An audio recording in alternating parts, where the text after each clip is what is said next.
Hello दोस्तों, lucky trick channel पे आपका बहुत बहुत स्वागत है। मैं हूं मुकुल और आप लोग देख रहे हैं लकी ट्रिक चैनल। और दोस्तों, आज हम इंडियन जियोग्राफी में भारत की स्थिति एवं विस्तार जो चैप्टर है उसी को एमसीक्यूज़ के रूप में पढ़ेंगे। तो चलिए दोस्तों, वीडियो को शुरू करते हैं। वीडियो शुरू करने से पहले एक मोटिवेशन कोट ले लेते हैं। तो उम्मीद करता हूँ ये कोट आप लोगों को अच्छा लगा होगा। जब यूट्यूब पर आप मेरे वीडियो को सर्च करेंगे तो कुछ इसी तरह का आप लोगों को मिलेगा। तो भारतीय भूगोल और भारत की स्थिति एवं विस्तार, यही चैप्टर को आज हम एमसीक्यूज़ के रूप में करेंगे। और दोस्तों, इस चैप्टर में टोटल 161 क्वेश्चन है, तो हम लोग इसको 2 पार्ट में करेंगे। तो चलिए दोस्तों, वीडियो को शुरू करते हैं। देखते हैं पहला क्वेश्चन क्या है। तो पहला क्वेश्चन देखते हैं। पहला क्वेश्चन है, प्राचीन भारतीय भौगोलिक मान्यता के अनुसार भारतवर्ष किस द्वीप का अंग था? तो ये अंग था जम्बू द्वीप का। दूसरा क्वेश्चन है, सर्वप्रथम इंडिया शब्द का प्रयोग भारत के लिए किस भाषा में किया गया था? तो ये किया गया था ग्रीक भाषा में।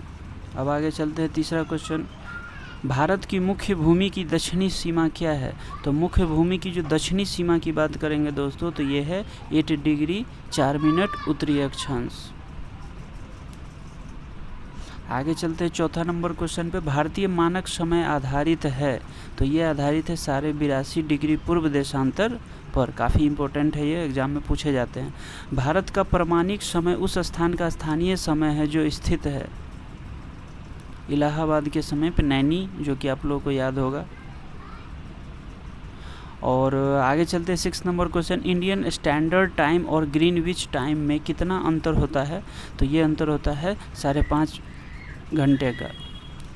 अब 7वां नंबर क्वेश्चन है कि भारत का धूर दक्षिणी भाग की भूमध्य रेखा से दूरी कितनी है?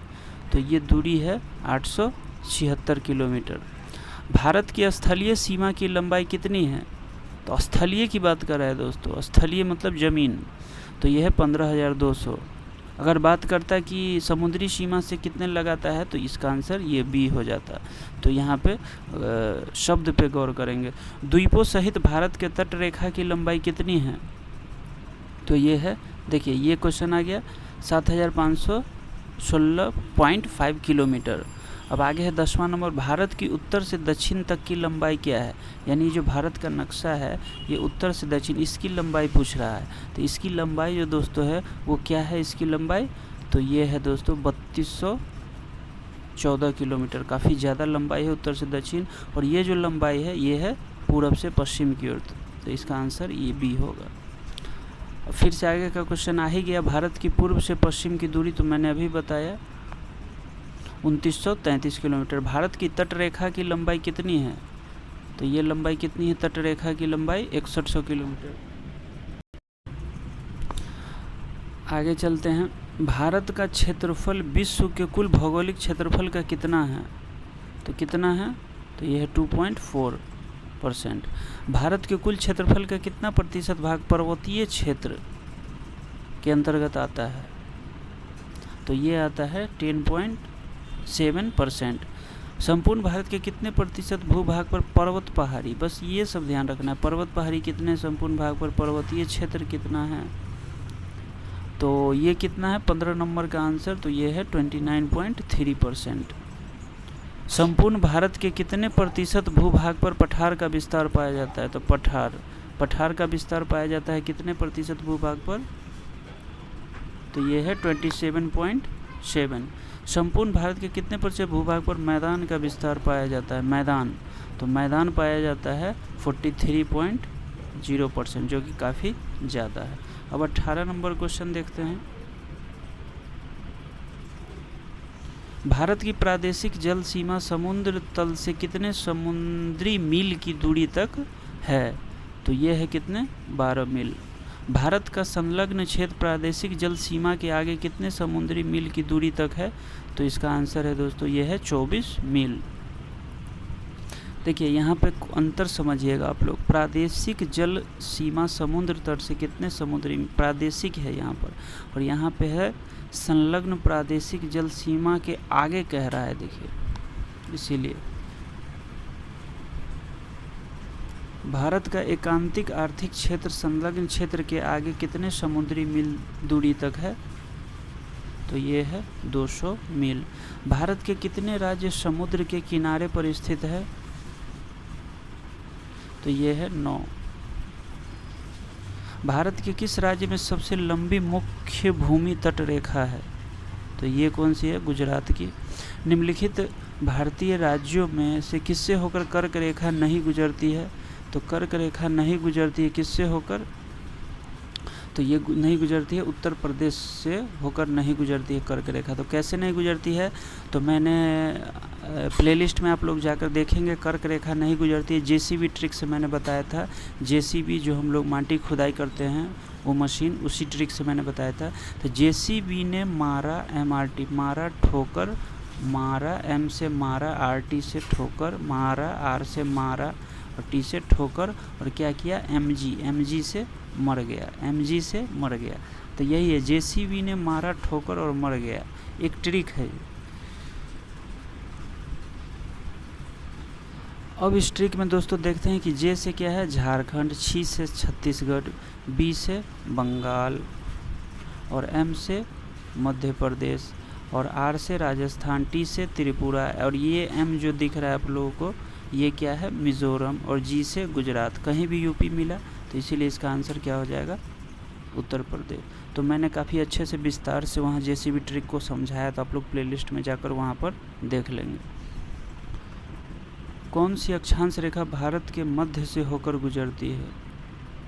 भारत के मध्य से होकर गुजरती है, कौन सी है? तो वो है कर्क रेखा।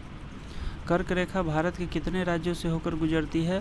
तो फिर से वही लिख लेंगे। ये ट्रिक काफ़ी काम आएगा दोस्तों, ऐसा ट्रिक कहीं नहीं मिलेगा आपको। जेसीबी ने एमआरटी, जेसीबी ने मारा ठोकर और क्या किया? मर गया। तो 3 3 6 और 2 कितना? 8। तो 8 राज्यों से होकर क्या करती है? कर्क रेखा गुजरती है। तो 25 का आंसर क्या हो जाएगा? डी। निम्नलिखित में से किस राज्य से होकर कर्क रेखा नहीं गुजरती है? तो कर्क रेखा नहीं गुजरती है, जेसीबी ने मारा ठोकर। दोस्तों बार बार लिखेंगे, रिपीटिशन जितना करेंगे आपके मन मस्तिष्क में छप जाएगा। तो जेसीबी ने मारा ठोकर और क्या किया? मर गया। अब छांट लीजिए इसमें से कौन कौन नहीं है। तो देखिए उड़ीसा आपको कहीं भी दिख रहा है, ओ कहीं भी दिख रहा है, नहीं दिख रहा है ना, तो इसका आंसर यही होगा, होगा कि नहीं? राजस्थान आर ये रहा, मैंने बताया था। पश्चिम बंगाल यानी बी से बंगाल, बंगाल पश्चिम बंगाल में तो बी से बंगाल ये मैंने लिया था। गुजरात जी, यानी सभी के सभी आप लोग को मिल जाएंगे, बस छांटना रहेगा। तो इसको काफ़ी प्रैक्टिस करना पड़ता है, 2 से 3 बार 4 बार हमेशा लिखेंगे। 3-4 बार ऐसे ही जैसे मैंने अभी लिखा है वो तो ऐसे ही प्रैक्टिस हो जाएगा। निम्नलिखित में से किस राज्य से होकर कर्क रेखा नहीं गुजरती है? ये हो गया 26 नंबर। अब 27 नंबर चलते हैं। भारत का वह राज्य जिससे होकर कर्क रेखा गुजरती है। फिर से लिखेंगे, जितनी बार प्रैक्टिस करेंगे हमारा ये ट्रिक रट जाएगा। एमजी मर गया, जेसीबी ने मारा ठोकर और क्या किया? मर गया। तो किस राज्य से होकर कर्क रेखा गुजरती है? तो देख लीजिए इसमें छांटना है। उत्तर प्रदेश तो नहीं है, बिहार भी नहीं है, हिमाचल प्रदेश, झारखंड है ना। जे से ये क्या है? शुरुआती वाला जेसीबी का जे क्या है? झारखंड ही तो है, तो इसीलिए इसका आंसर डी हो जाएगा। भारत की मुख्य भूमि का दक्षिणी नोक क्या है? तो दक्षिणी नोक क्या है? तो ये है केप कैमोरिन। भारत के दक्षिण में सबसे दूरस्थ स्थल कौन सा है? तो ये है इंदिरा पॉइंट। इस दोनों में अंतर समझिएगा, नोक, दक्षिणी नोक और दूरस्थ स्थल, ये अंतर समझिएगा आप लोग। इंदिरा पॉइंट का अन्य नाम क्या है? ये बार बार पूछा जाता है एग्जाम में। तो इंदिरा पॉइंट का अन्य नाम है पार्सन्स पॉइंट, लाहिंगचिंग, पिग्मेलियन, ये सभी क्या है? इन्हीं के नाम हैं। अब आगे चलते 31 नंबर। निम्नलिखित में से कौन सा स्थान भूमध्य रेखा के सबसे निकटतम स्थित है? तो ये है इंदिरा पॉइंट। भारतीय भूमि का सर्वाधिक उत्तरी भाग कौन सा है? तो ये है इंदिरा कॉल और दक्षिणी भाग इंदिरा पॉइंट। भारत का दक्षिणतम स्थान इंदिरा पॉइंट निम्नलिखित में से कहाँ स्थित है? Very very important question, Andaman Nicobar द्वीप समूह में। अब चलते हैं 34 नंबर।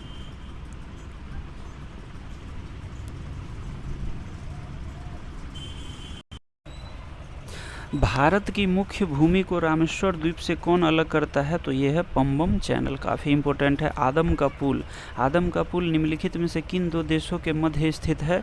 तो ये है भारत एवं श्रीलंका, आदम का पुल। तो आदम का पुल जब भी होगा तो आप लोगों को मैं बता देता हूँ, आदम का पुल यानी भारत, भारत मतलब राम भगवान भारत से ही गए थे, कहाँ, श्रीलंका। क्यों गए थे, तो श्रीलंका में एक आदम खोर रहता था। आदम मतलब रावण, रावण मतलब वही आदम। आदम क्या होता है, रावण के सेंस में, राक्षसी सेंस में आदम का इस्तेमाल होता है। तो श्रीलंका गए थे राम भगवान भारत से श्रीलंका, भारत से रावण को संहार करने गए थे राम भगवान, कहाँ से, भारत से श्रीलंका। और श्रीलंका में क्यों गए थे, तो वहाँ आदम है, आदम को ख़त्म करने गए थे। तो ऐसे करके याद करने की कोशिश करेंगे।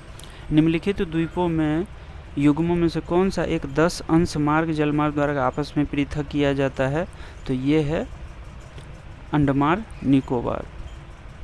देखिए इसमें ट्रिक से कैसे याद रखेंगे, द्वीपों के युग्म कौन सा एक 10 अंश जलमार्ग, 10 कैसे लिखाएगा, ऐसे 10।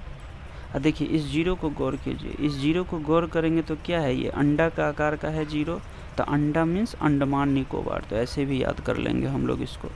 दोस्तों मेरे चैनल पर इसी तरह के यूनिक अंदाज में और काफ़ी कंसेप्ट के साथ पढ़ाया जाता है। अगर चैनल पसंद आए तो हमारे लकी ट्रिक चैनल को आप लोग दोस्तों ज़रूर सब्सक्राइब करेंगे, और बेल आइकन का जो ये ऑल बटन होता है, जो ऑल लिखा, उसको ज़रूर हिट कर देंगे, क्योंकि आप लोगों को नोटिफिकेशन, जितने भी वीडियो इंपॉर्टेंट वीडियो आप लोगों के लिए ना हो, सभी वीडियो की नोटिफिकेशन आपको मिलती रहे। और दोस्तों जितने भी एग्ज़ाम है, दरोगा हो, स्टेट PCS हो, UPSC के कई क्वेश्चन आपको इससे टकराएंगे काफ़ी कॉन्सेप्ट के साथ। तो आप लोग सभी एग्ज़ाम के दृष्टिकोण से ध्यान में रखकर इसको आप लोग पढ़ेंगे।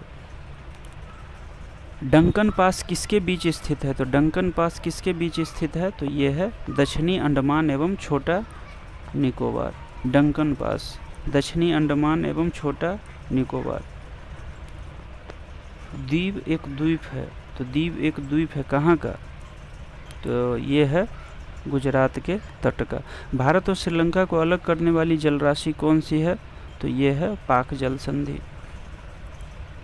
भारत तथा चीन के बीच सीमा बनाने वाली रेखा, तो ये रेखा कौन सी है, मैकमोहन, मैकमोहन। भारत और पाकिस्तान के बीच अंतर्राष्ट्रीय सीमा किसके द्वारा निर्धारित की गई है, ये तो सभी काफ़ी इजी क्वेश्चन है, इसमें आप लोगों को दिक्कत नहीं होगा।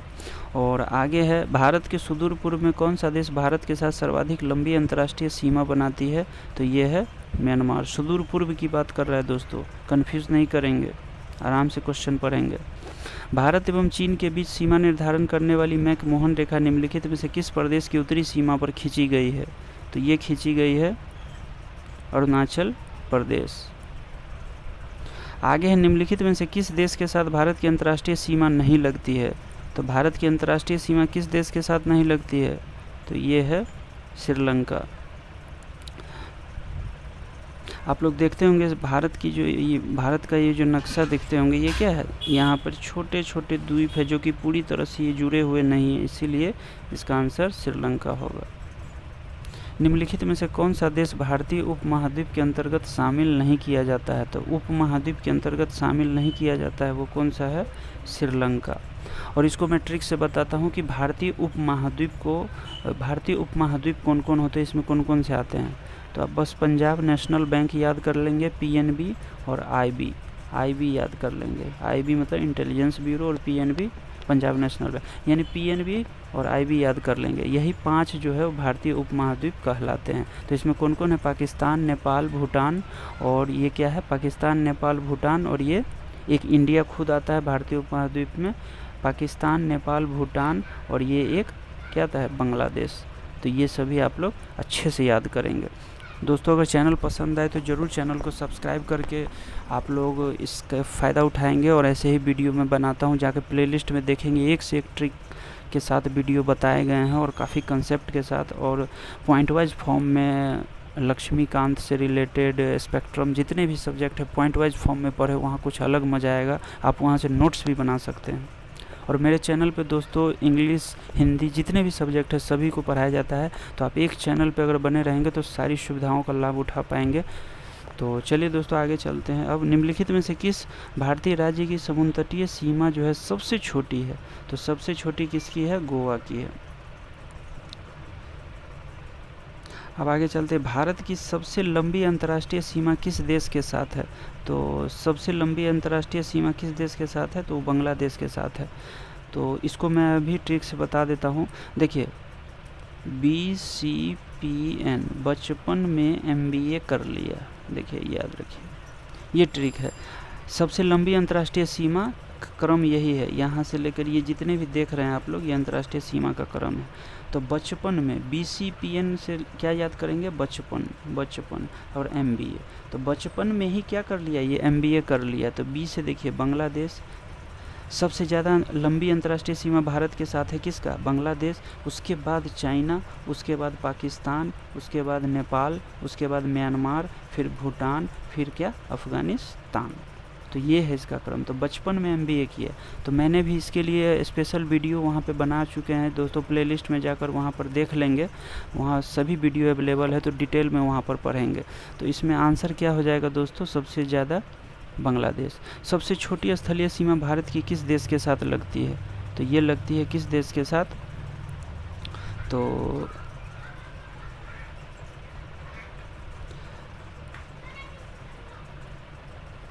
इसका जो दोस्तों राइट आंसर हो जाएगा वो क्या हो जाएगा, इसमें दोस्तों देखिए यहाँ पे क्या है कि अफ़गानिस्तान इसका तो आंसर होगा, लेकिन यहाँ पे अगर इस ट्रिक से देखेंगे BCPN बचपन में ही क्या किया, MBA कर लिया। अफ़गानिस्तान को कभी कभी स्थलीय सीमा के साथ न जोड़कर भूटान तक ही स्थिर रखा जाता है। तो MBA लिखने का मेरा मेन उद्देश्य था कि बचपन में MBA किया, BCPN बचपन में MBA किया, MBA तो बचपन में MBA किया, मैंने A इसीलिए लिख लिया ताकि MBA इस पर सटीक बैठे, इसीलिए ले लिया है। लेकिन अगर पूछे तो इसका राइट आंसर क्या हो जाएगा दोस्तों, भूटान हो जाएगा। MBA के लिए मैंने अफ़गानिस्तान को यहाँ पे अटैच कर दिया था, लेकिन इसका जो होगा सबसे छोटी स्थलीय सीमा लगाती है भूटान के साथ। तो आप लोग वहाँ कन्फ्यूज़न नहीं करेंगे, इसीलिए मैंने यहाँ क्लियर कर दिया है। तो इसका राइट आंसर भूटान हो जाएगा। भारत को निम्नलिखित भौतिक प्रदेशों में विभाजित किया जा सकता है। उत्तरी पर्वतीय प्रदेश, बृहद मैदानी प्रदेश, दक्षिणी प्रायद्वीपीय प्रदेश तथा सागर तटीय प्रदेश। अब चलते हैं 50 नंबर। भारत का कौन सा भू आकृतिक विभाग प्राचीनतम है, तो ये है कौन, प्रायद्वीपीय पठार। दोस्तों इसमें हम लोग 50 क्वेश्चन तक रहने देते हैं और इसमें हम लोग 3 पार्ट कर लेंगे, क्योंकि वीडियो ज़्यादा लंबा हो जाएगा, इसीलिए हम लोग इसमें 3 पार्ट करेंगे। तो उम्मीद करता हूँ ये दोस्तों वीडियो आप लोगों को पसंद आया होगा, और चैनल पसंद आए तो हमारे चैनल को जरूर लकी ट्रिक को सब्सक्राइब करेंगे, बेल आइकन का ऑल बटन दबाएंगे ताकि वीडियो की नोटिफिकेशन मिलती रहे। मिलते हैं ऐसे अमेजिंग वीडियो के साथ नेक्स्ट वीडियो में, तब तक के लिए जय हिंद, जय भारत।